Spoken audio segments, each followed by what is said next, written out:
My dear student, today we will learn a very important numerical of chapter number 5th, magnetism and matter.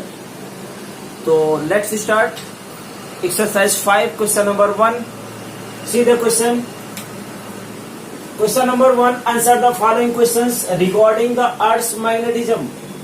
ये जो question है ये अर्थ magnetism से related है, तो इसमें 6 क्वेश्चंस हैं, ए बी सी, ठीक है, E F, okay ji.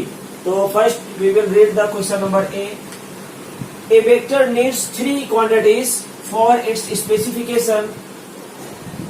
Name the 3 independent quantities conventionally used to specify the earth magnetic field. तो क्वेश्चन नंबर 1 हमें बताना है कि अर्थ के मैग्नेटिज्म के लिए कौन से 3 जो है इंडिपेंडेंट क्वांटिटीज हैं जो अर्थ के मैग्नेटिक फील्ड को स्पेसिफाई करती हैं. तो अगर यहाँ इसका आंसर लिखें तो आप बता सकते हैं क्या है. आप लोगों ने you have studied in deep magnetism, तो कैन यू से एनी 3 कंपोनेंट ऑफ दैट.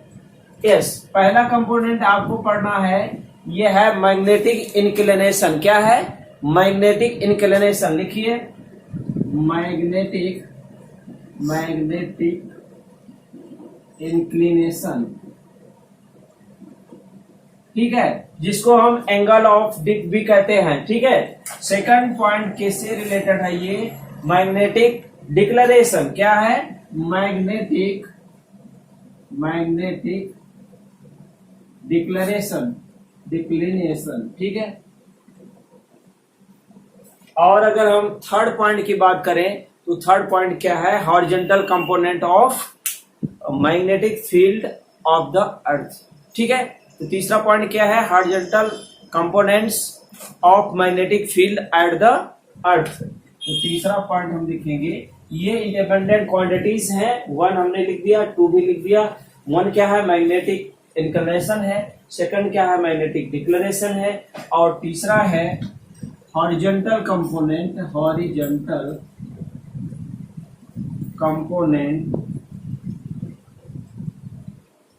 ठीक है. हॉरिजॉन्टल कंपोनेंट किसका है आपको बताना पड़ेगा, of magnetic field of the earth. Horizontal component of magnetic field of earth. ठीक है, तो ये 3 कंपोनेंट्स हैं जो 3 क्वांटिटीज हैं, 3 क्वांटिटीज इंडिपेंडेंट क्वांटिटीज हैं, जिसके बेसिस पे हम स्पेसिफाई कर सकते हैं कि अर्थ मैग्नेटिक फील्ड को आइडेंटिफाई कर सकते हैं. अब हमारा पार्ट आता है बी का आंसर क्या है? The angle of the dip at the location in southern, ठीक है, इंडिया इज अबाउट 18 डिग्री. अगर हम एंगल ऑफ डिप की बात करते हैं साउथ इंडिया पे, तो एंगल कितना बता रहा है? 18 है. क्वेश्चन ये है कि वुड यू एक्सपेक्ट ये ग्रेटर और smaller dip angle in the Britain? तो ये एस वी कैन से, क्या लिख सकते हैं? एस, इसकी वैल्यूज हम बता सकते हैं. और क्या होगा? ये स्मॉलर होगा या फिर ग्रेटर होगा? तो इसका जो ब्रिटेन में जो एंगल होगा this will be greater than. India पे जो एंगल है उससे ग्रेटर देन होगा. और उसकी वैल्यू कितनी होगी? It is about 70 degree in the Britain because it is the closer to the magnetic north pole of the earth. कहने का मतलब जो हमारा ये ब्रिटेन का जो एंगल, ब्रिटेन कंट्री का जो एंगल है वो मैग्नेटिक नॉर्थ पोल, अर्थ के मैग्नेटिक नॉर्थ पोल के क्लोजर है, इसलिए उसकी वैल्यूज ज्यादा होगी. ठीक है, तो क्या लिखोगे? कितना होगा इसकी वैल्यूज? इट इज अबाउट कितना? 70 डिग्री. ठीक है, एग्जैक्ट नहीं है, अबाउट है. ठीक है, इन ब्रिटेन. ठीक है, अब इसका रीजन लिखना पड़ेगा. क्या रीजन लिखोगे? It is closer to the, किसके नजदीक है? Magnetic north pole of the earth. लिखिए because it is closer to north pole of the magnetic field. कहने का हम क्या लिखेंगे? Magnetic north pole of the earth. Magnetic north pole of the earth. ठीक है, तो इस तरह से हम लिख सकते हैं कि जो हमारा ब्रिटेन में डिप एंगल की वैल्यू है वो ग्रेटर होगी, और कितना होगी, नियर अबाउट 70 होगी। क्यों होगी? क्योंकि ये जो मैग्नेटिक नॉर्थ पोल के क्लोजर है, ये कंट्री जो ब्रिटेन है वो मैग्नेटिक नॉर्थ पोल के क्लोजर है, इसलिए इसका जो डिप एंगल है वो ग्रेटर होगा। सी ऑप्शन, सी क्वेश्चन है कि if you made a map of magnetic field line at the Melbourne in Australia, अगर हम मैग्नेटिक फील्ड लाइन को मैप में देखते हैं, मैप बनाते हैं मेलबर्न इन द ऑस्ट्रेलिया, तो would the line seem to go into ground और कम आउट द ग्राउंड। तो अगर हम इसकी बात करते हैं मेलबर्न ऑफ द ऑस्ट्रेलिया की अगर मैप बनाते हैं, तो यहाँ पे आप देखेंगे कि जो इसकी मैग्नेटिक फील्ड है ये कम आउट ऑफ द ग्राउंड होगा। क्या होगा? मैग्नेटिक फील्ड लाइन ऑस्ट्रेलिया की क्या होगी? कम आउट ऑफ द ग्राउंड हम कह सकते हैं। तो चलो लिखिए, क्या लिख सकते हैं? Magnetic field of the line due to magnetism of earth would seem to come out of the ground out of the ground. क्या लिखना है? यहाँ पे ऑप्शंस पूछा गया है। क्या पूछा गया है कि या तो इनटू होगा या फिर मतलब गो इनटू द ग्राउंड होगा या कम आउट द ग्राउंड होगा। तो यहाँ पे आपको आंसर देना है कि magnetic field seem to come out of the ground. तो आंसर यहीं से आप देख सकते हो। तो हम क्या लिखेंगे इसका answer? Magnetic field line due to, ठीक है, यहाँ पे लिख दीजिए magnetic line due to, magnetic line किसकी पूछी जा रही है? Magnetism of the earth. किसका पूछा जा रहा है? Magnetism of the earth, magnetism of earth, ठीक है। कैसा होगा? क्या लिखें? वुड सीम टू,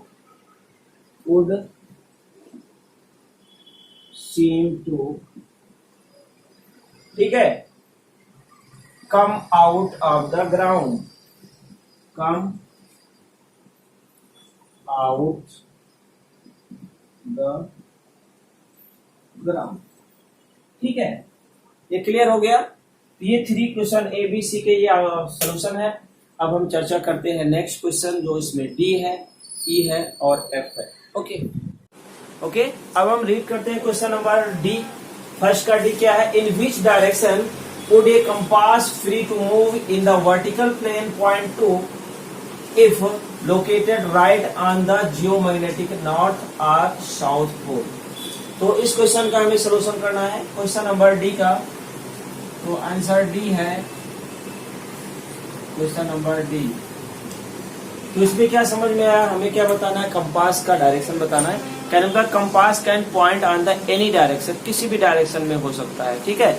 लेकिन because it is free to move in horizontal plane, क्योंकि ये free move to horizontal plane होता है, but at the magnetic pole and magnetic field of the earth exactly vertical, so there will be no horizontal component of the magnetic field to effect of the component या compass. Compass जो है horizontal component यहाँ पे कोई impact नहीं डाल सकता है, ठीक है। तो यही चीजें हमें लिखनी भी है जो हमने आपको बताया। तो हमें क्या लिखना है? क्वेश्चन कहता है in which direction would the compass freely to move in the vertical plane point to if locate to the right and the geometrical north or south pole. तो हमें उसका आंसर ये लिखना है कि जो इसके हॉरिजॉन्टल कंपोनेंट मैग्नेटिक फील्ड होंगे वो डायरेक्शन में मतलब उसको इम्पैक्ट नहीं करेंगे। तो क्या लिखना पड़ेगा? Compass can point in any direction. क्यों? Because the free move to the horizontal plane. तो हम इसको लिखते हैं, ठीक है, जो हमने बताया उसको आपको लिखना भी है। तो क्या लिखेंगे? कंपास कैन पॉइंट ऑफ, देखिए मैग्नेटिक कंपास है, ठीक है, कंपास, ठीक है, CON। क्या लिखें? Compass can point in any direction. क्या लिखें? Compass can point any direction, ठीक है। Compass can point any direction. क्यों? It is free to move in horizontal plane. क्या लिखेंगे? बिकॉज लिखना पड़ेगा हमें। क्यों? बिकॉज लिख दे, एनी डायरेक्शन में वो मूव करते हैं। तो मैं आके क्या लिखा? Compass can point any direction. फिर क्या है? Because it is free to move in, because it is free move to horizontal component. ठीक है, because it is free move to horizontal component, या कंपोनेंट की जगह पे हम हॉरिजॉन्टल प्लेन भी लिख सकते हैं, तो हम यहाँ पे लिखेंगे हॉरिजॉन्टल प्लेन, चलेगा दोनों हॉरिजॉन्टल प्लेन, ठीक है। और क्या लिखेंगे, इसके आगे क्या लिख सकते हैं, but it is the magnetic pole and magnetic field at the earth is exactly vertical होती, क्या होती है, but magnetic pole and magnetic field of the earth exactly vertical, so there will be no horizontal component of the magnetic field to effect of compass, ठीक है। तो हमें क्या लिखना पड़ेगा, इसके आगे रीजन लिखना पड़ेगा, but at the magnetic pole, क्या लिखना पड़ेगा, बट एट द मैग्नेटिक, ठीक है। हमने क्या पढ़ा था अभी, magnetic, but at the magnetic poles and magnetic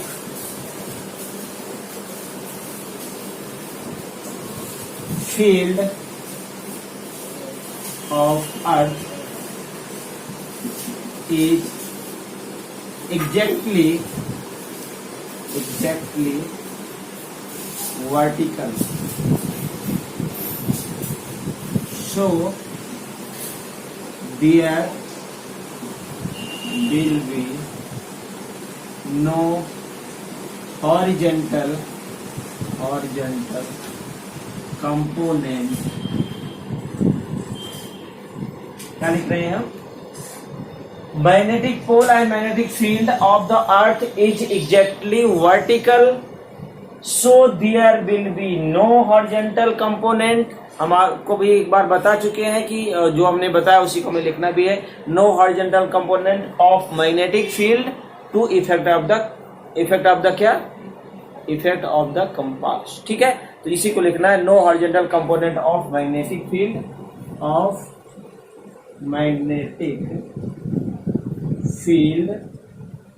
ठीक है।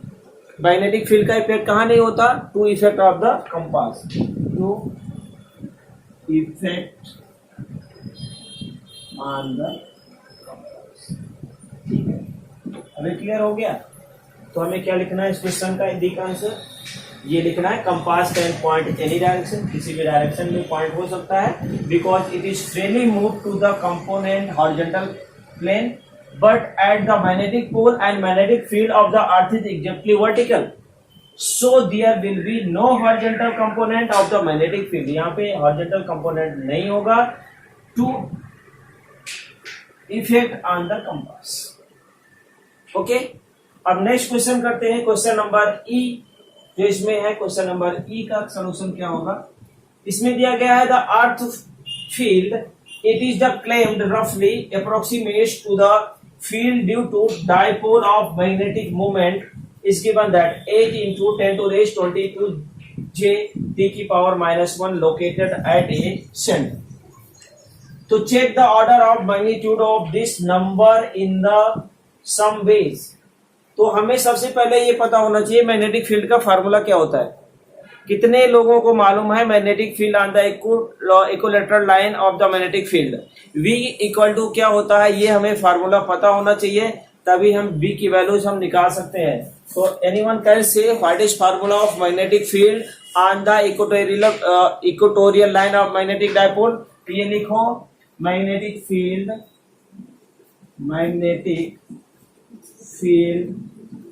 ऑफ इक्वेटोरियल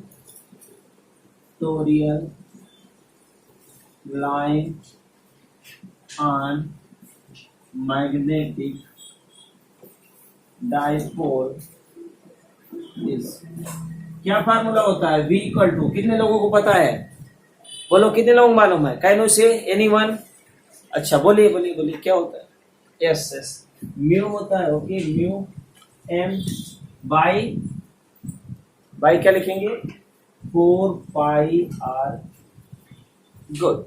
अब यहाँ पे सारी वैल्यूज दी गई है, नहीं दी गई है, आर की वैल्यू नहीं दी गई, एम मेंशन दैट, एम की वैल्यूज हमारे पास है, ठीक है। तो चलो इसकी वैल्यूज को सब्स्टिट्यूट करते हैं, डी आपने लिख ही लिया है, तो we will substitute the value of M and R. तो क्वेश्चन में क्या है, यहाँ पे मेंशन है magnetic moment is given that, dipole magnetic moment की वैल्यूज दी गई है, एम इज गिवन दैट, ठीक है। गिवन दैट में क्या है, given that M equal to क्या वैल्यूज है इसकी, 8 इंटू 10⁻²2, ओके। और अर्थ का रेडियस क्या होता है, radius of earth, radius of, ये तो हमें याद होना चाहिए, ठीक है। आर की वैल्यू कितनी होती है, कितनी होती है, किसी को पता है, सबको मालूम है, वेरी गुड। क्या लिखो यहाँ पे, 6.4, ठीक है, 6.4 इंटू 10⁻6, ये वैल्यू हमने लिख दिया। अब यहाँ पे हमारे पास सारी वैल्यूज आ चुकी है, तो हमें बी में इसकी सब वैल्यू सब्स्टिट्यूट करना है। क्या लिखेंगे, म्यू अपॉन 4 पाई, अच्छा ये कांस्टेंट की वैल्यू पहले लिख लेते हैं, फिर इसके बाद mu upon mu non by 4 पाई, या फिर म्यू की वैल्यूज ऐसे डायरेक्ट लिखिए 4 पाई इंटू 10⁻7 होता है, ठीक है। तो ये हमें पता होना चाहिए, ये दो चीजें हमें मालूम होनी चाहिए, radius of the earth and mu की वैल्यू, क्योंकि ये क्वेश्चन में नहीं मेंशन किया गया है।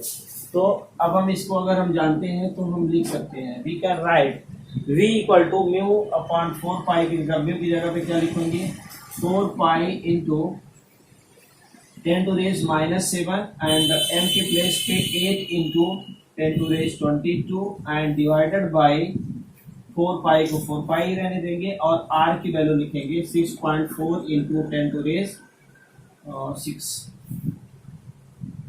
Whole cube, okay.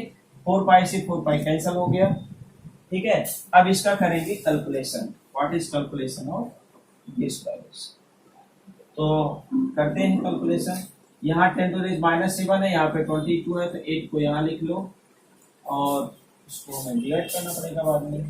तो 22 में से 7 सब्ट्रैक्ट करेंगे तो कितना होगा, 10⁻15 होगा, कितना होगा 10⁻15 होगा, और ये वैल्यूज होगी 6.4, 6 3 टाइम लिख लीजिए, और इसका कैलकुलेशन आपको करना है। अभी मैं पूछता हूँ, 6 पावर माइनस 10 इंटू 3 है तो क्या हो जाएगा, 18 हो जाएगा, 6 3 जा 18 होता है, ठीक है। अब हम क्या करेंगे कि इस वैल्यूज को ऊपर ले जाएंगे। अभी मैं आपको पूछता हूं तो आपको बताना होगा 10⁻18 इंटू 10⁻15 अपॉन क्या होगा 6 इंटू 6। अब इसको हमने ऊपर ले लिया तो माइनस हो गया। अब इसकी वैल्यूज बताइए, calculation of this 6.4 into 6.4 into 6.4 कितना आता है, बोलिए कैलकुलेट करिए, कर रहे हो, दो फास्ट जल्दी करिए, कितना आया 262.7, ओके। क्या लिखेंगे 262.78, ओके। अब हमें क्या करना है, इसको और कैलकुलेट करना है, 8 इंटू 10⁻³ बाई 262.78, डिवाइड करिए 8 को, 8 डिवाइडेड बाई 262, तो क्या लिखेंगे 0.0, हाँ बोलिए 0.0340, अच्छा तो हम क्या लिखेंगे 0.03044। अब इसकी तो जरूरत नहीं है, 10⁻³ ले सकते हैं, ठीक है। अब आगे क्या लिखेंगे, इसका कैलकुलेशन तो कर सकते हो ना, नहीं कर पाओगे, अच्छा चलो ठीक है, कर लोगे ना, ठीक है। चलो हम इसको क्या करते हैं, ये लिख सकते हैं 0.3, दो डिजिट एक इधर कर लेते हैं, तो 3 इंटू 10⁻⁴ लिख सकते हैं, ठीक है। ये क्या है, टेस्ला है, और इसको जी में लिखेंगे तो क्या लिख सकते हैं, इसको हम लिख सकते हैं 0.3 कैपिटल जी, क्योंकि 1 जी इक्वल टू 10⁻⁴ होता है। तो in this way you can find the value of B, तो बी की वैल्यू कितनी हो गई 0.3 कैपिटल जी, ओके। यहाँ तो कोई डाउट नहीं है, यही आंसर है। अब नेक्स्ट क्वेश्चन है हमारा जी, मतलब ये फर्स्ट का ही नेक्स्ट क्वेश्चन है, ऐसा नहीं कि क्वेश्चन नंबर सेकंड। तो जी में क्या लिखा गया है, क्वेश्चन में क्या लिखना है, स्टेटमेंट ही लिखना है, जो बताएंगे हम उसी को आपको लिखना है। जियोलॉजिस्ट क्लेम दैट, क्या क्लेम कर रहे हैं कि beside the main magnetic north and south pole, there will be several local poles on the earth surface oriented in the different direction. How is a such things possible at the all? तो इसके बारे में हमें बताना है। तो जियोलॉजिकल्स जो भी जियोलॉजिस्ट जो है are the connect to the thing, जो भी उनके बारे में जो सोच रहे हैं। So because it is and the approximation to the consider the magnetic field of earth to be single dipole field, क्योंकि ये अप्रोक्सीमेट ही कह रहे हैं, मतलब बहुत एग्जैक्ट तो नहीं कह सकते कितनी वैल्यूज यही है। तो magnetic field of earth is to be single dipole consider करते हैं। So magnetized minerals deposit can be treated at the local dipole of the earth. कहने मतलब जो हमारे मैग्नेटाइज्ड मिनरल्स हैं वही डिपोजिट कर रहे हैं क्या, एक लोकल डाइपोल, जैसे अर्थ के लोकल डाइपोल को डाइपोल कर रहे हैं। तो अब इसको हमें लिखना है, क्या लिखना पड़ेगा, जो जो जो जियोलॉजिस्ट ने बताया है, उन्होंने क्या बताया है, geologist are correct to think, जो भी उन्होंने सोचा है वो बता रहे हैं। जियोलॉजिस्ट क्या किए हैं, क्या सोचे हैं, जियोलॉजिस्ट ने क्या क्लेम किया है, वो चीजें हमें बतानी है। Are correct to think, are correct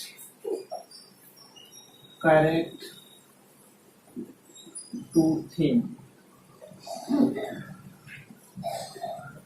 क्या सोचा है, geologist are correct to think, अभी बताया था। So because it is the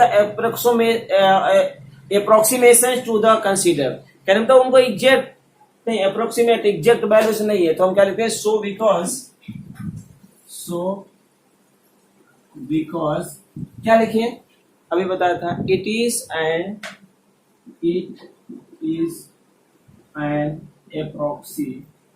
approximation. किसके लिए अप्रोक्सीमेशन की बात किया है, to consider the magnetic field, to consider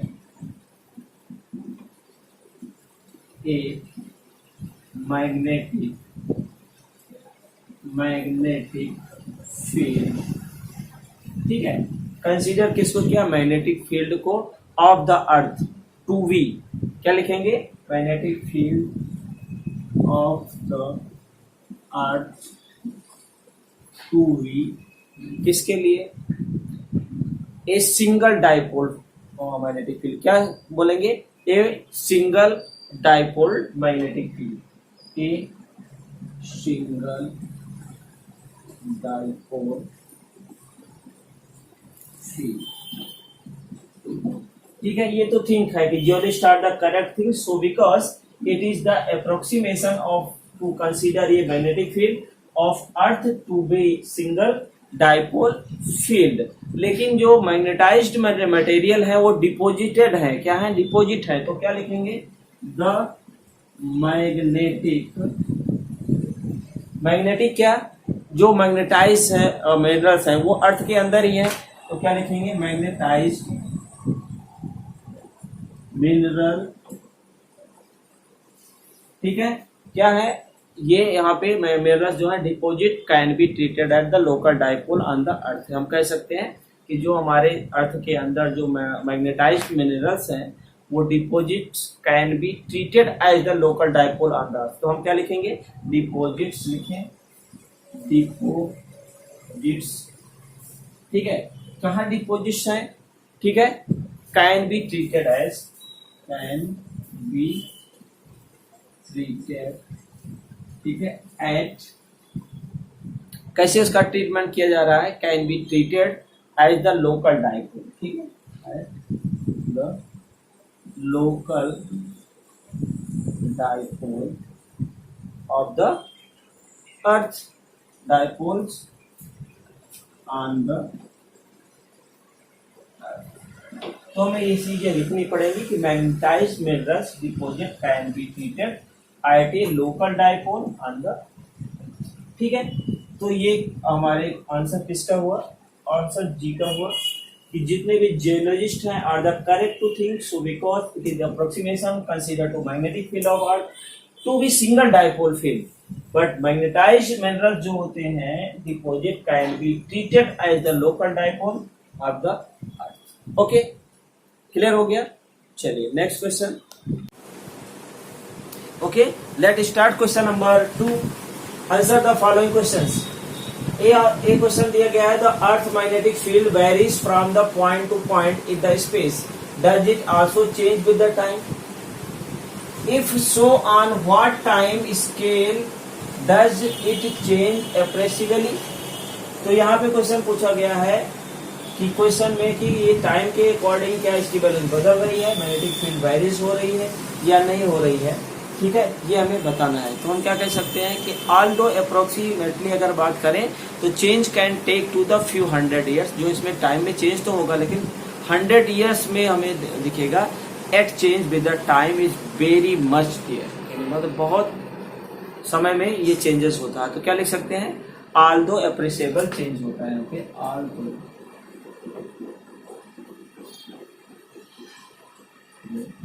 क्या लिखेंगे, एप्रिशिएबल चेंज. यहाँ पे लिखा ना एप्रिशिएबल.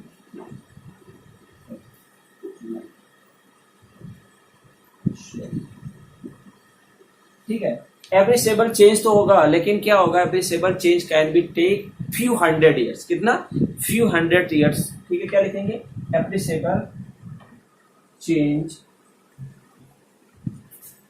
इन फ्यू 100 years.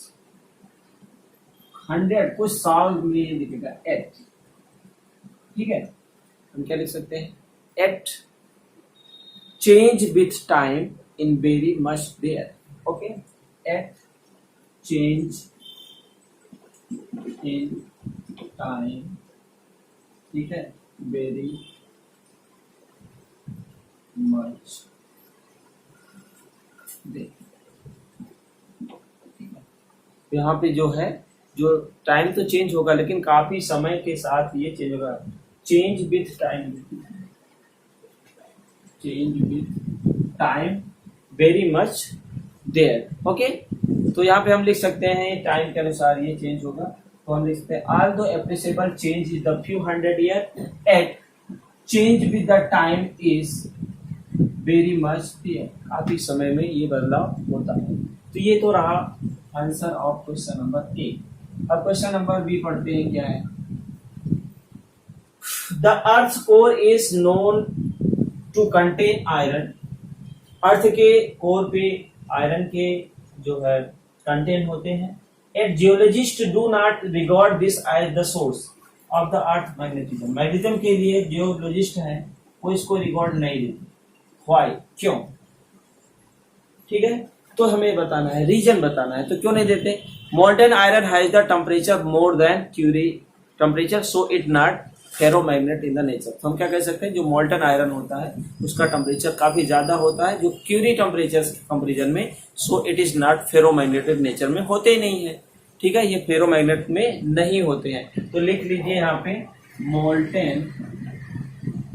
ठीक है, मोल्टेन जो मटेरियल होते हैं. ठीक है, हमें क्या लिखना है, molten iron has a temperature, molten iron has a temperature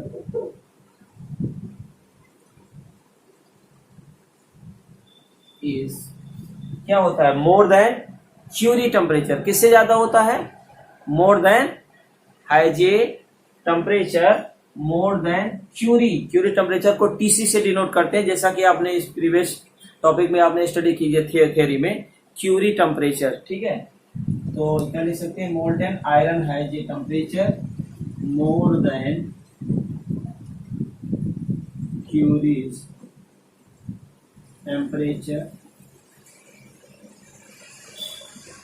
so क्या लिख सकते हैं, it is not a ferromagnetism nature. क्या लिखेंगे, so it is not a ferromagnet या फेरोमैग्नेट लिखिए या मैग्नेटिक लिखिए इन द नेचर. ठीक है, इन नेचर. ठीक है, तो यहाँ पे बता रहे हैं कि हम क्या बताना चाहते हैं कि melted iron has the temperature more than Curie temperature, so it is not a ferromagnetic in nature. इसलिए जो है जियोलॉजिस्ट जो है इसको रिगार्ड नहीं देते हैं. ओके, नेक्स्ट है सी. सी दिया गया था, change the current in the outer conducting region of the earth core are thought be responsible to the earth magnetism? What might be the battery to the sustain these current? तो यहाँ पे हमें बताना है कि जो बैटरी है वो कैसे करंट को सस्टेन करती है, इसके बारे में इसके बारे में हमें चर्चा करनी है। तो हमारा जो जी सी ऑप्शंस है, सी क्वेश्चंस है, change the current in the outer conducting region of the earth core are thought to responsible to the earth magnetism. What might be battery to sustain these contain? तो हम क्या लिख सकते हैं कि जो प्रोबेबली जो हमारी रेडियो एक्टिविटी होती है वो किस में होती है? Emission of alpha beta and gamma particle from the nuclei present in the interior of the earth is responsible for it. कहने का मतलब हम कह सकते हैं कि जो प्रोबेबली जो हम बता रहे हैं आपको रेडियो एक्टिविटीज जो सब्सटेंस होते हैं वो कहाँ होते हैं? Present in the interior of the earth, interior part में अवेलेबल होते हैं। Is is the responsible for it. तो हम एक ही वर्ड में आंसर दे सकते हैं कि probably radio active present in the interior of the earth is responsible for it. अब इसमें जो रेडियो एक्टिविटी के सब्सटेंस वो कौन है? Emission of the alpha beta and gamma particle from the nuclei से जब ये आउट होते हैं, एमिशन होता है, तब यहाँ पे ये सारी चीजें होती है। तो क्या लिख सकते हैं हम? प्रोबेबली रेडियो एक्टिविटी, चलो लिखो प्रोबेबली रेडियो एक्टिविटी, ठीक है, या रेडियो एक्टिव सब्सटेंस भी लिख सकते हो, ठीक है, रेडियो एक्टिविटी लिखें, ठीक है। दैट इज क्या लिख सकते हैं? Emission of alpha beta gamma. ये क्या है? अल्फा बीटा गामा जो हमने पढ़ा, ये क्या है? एक पार्टिकल है फ्रॉम द न्यूक्लियस,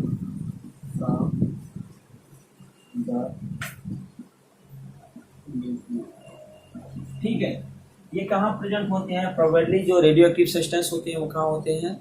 ठीक है, present in the interior, present in the interior earth के अंदर में ये अवेलेबल होते हैं। Is responsible for it, is responsible for, मतलब इसके लिए मैग्नेटिज्म के लिए ये रिस्पॉन्सिबल होते हैं। क्या लिख सकते हैं? Probably radio activity. अब अगर ये अल्फा बीटा गामा आपको नहीं लिखोगे तब भी चलेगा। Probably radio activity present in the interior earth is the responsible for it. Okay, तो in this way we have got the answer ABC. Okay, now next question of second E, F and G we will study. Okay, the earth may have the even reverse the direction of its field several times during the history of 4 to 5 billion years. How can geologists know about the earth field in the such a distance past? कैसे उनको पता था कि reverse direction of the field is several time during the history? ये 4 to 5 billion years अगर बात करें तो how can geologist know about, कैसे वो जानते हैं कि earth field is such a distance past, बहुत पहले पास्ट की बात करें तो यहाँ पे अपने को क्या लिखना पड़ेगा कि जो ड्यूरिंग द, अगर हम solidification of the some rocks to magnetic field of the earth get weakly recorded in these of the rocks, बहुत वीकली रिकॉर्डेड किया गया है।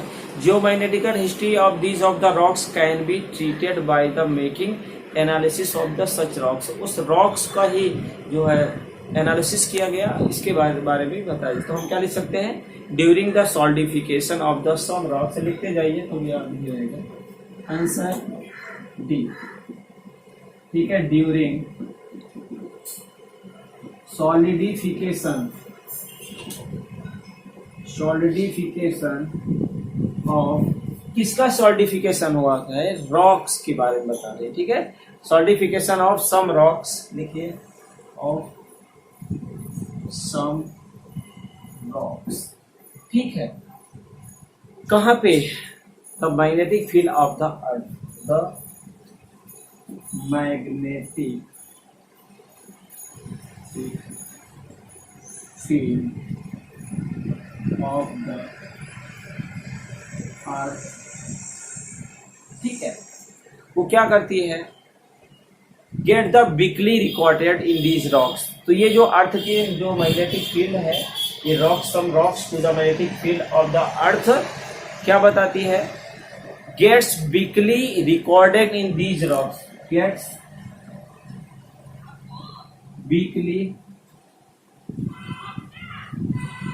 ठीक है, रिकॉर्डेड, ठीक है, हम क्या बताएंगे, weakly recorded in these of the rocks, recorded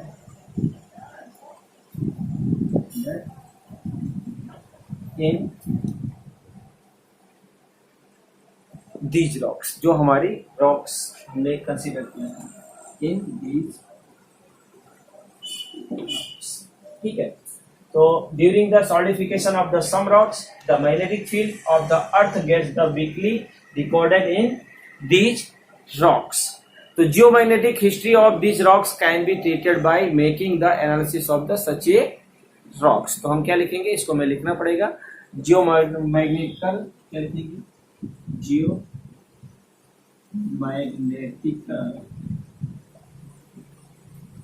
rocks, जो हमारी जियोमैग्नेटिक रॉक्स हैं, या हिस्ट्री हम कह सकते हैं किसकी, रॉक्स की, history of these rocks, geomagnetical history of these rocks, ठीक है, कैसी रॉक्स है, these rocks can be treated by making, can be treated by making, ठीक है, क्या बताएं इसके आगे, making analysis of such a rocks, ठीक है, हमने क्या किया इसमें, एनालिसिस ऑफ, ये analysis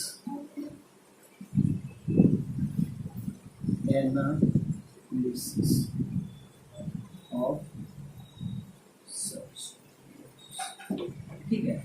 So this is answer of D. During the solidification of some rocks, the magnetic field of the earth get weakly recorded in these rocks. The geometrical history of these rocks can be treated by making analysis of such a rocks. Question number E है, तो E का answer क्या होगा, The earth field depart from the dipole shift sustainably at the larger distance greater than about 30,000 kilometre. Question है, what agencies में be responsible for this distortions, इस distortions के लिए क्या जरूरी होगी। तो आंसर हम क्या लिखेंगे, हम आयनोस्फीयर के बारे में जानते हैं, ionosphere of the earth consist of charge है, चलो लिख दो, जितना हम बोलते हैं उतना लिखते भी जाते हैं, ठीक है। तो क्या लिखेंगे, आयनोस्फीयर,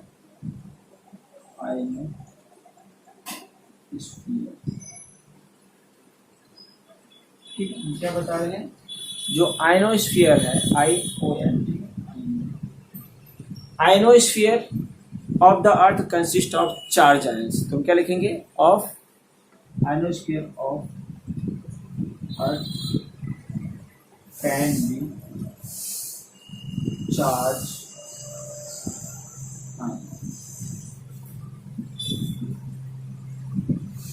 ठीक है, जो आयनोस्फीयर में कैन बी चार्ज्ड आयन होते हैं, जो motion of this ion causes to magnetic field, जब इसमें मोशन होता है तो हम क्या लिखेंगे, इसके आगे हमें क्या लिखना है, अभी हमने लिखा कि ionosphere of the earth can be charge ions, motion of this ion cause, motion of these ions cause,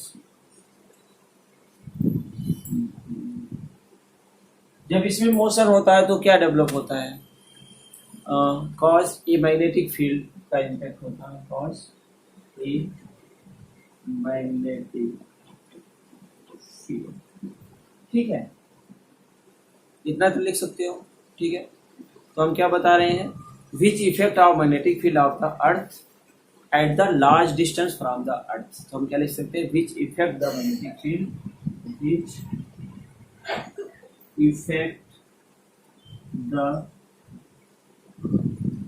magnetic field, ठीक है, इसके इफेक्ट के द्वारा मैग्नेटिक फील्ड का जो इफेक्ट है, ठीक है, effect of magnetic field of the earth large distance from the earth, magnetic field of the earth is large effect of the magnetic field. क्या लिख सकते हैं कि जो अर्थ है larger distance from the earth, larger distance from the earth,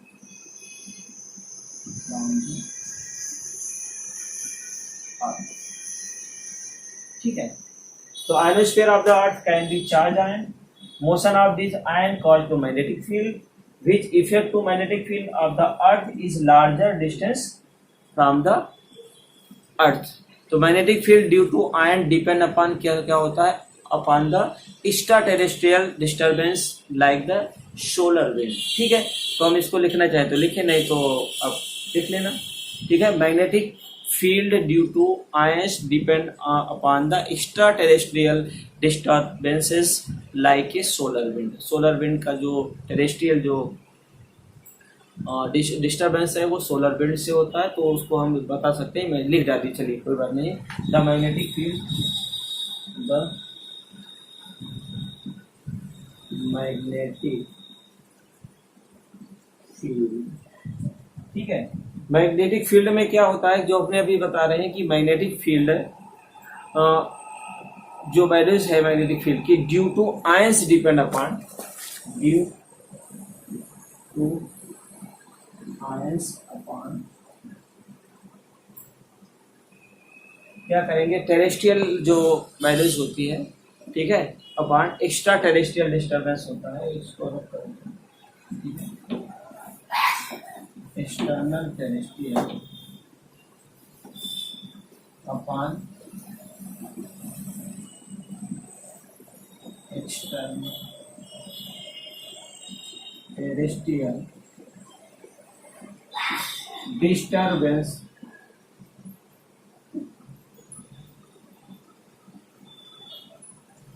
ठीक है। किसके द्वारा होता है डिस्टर्बेंस, ठीक है, by the solar wind, bye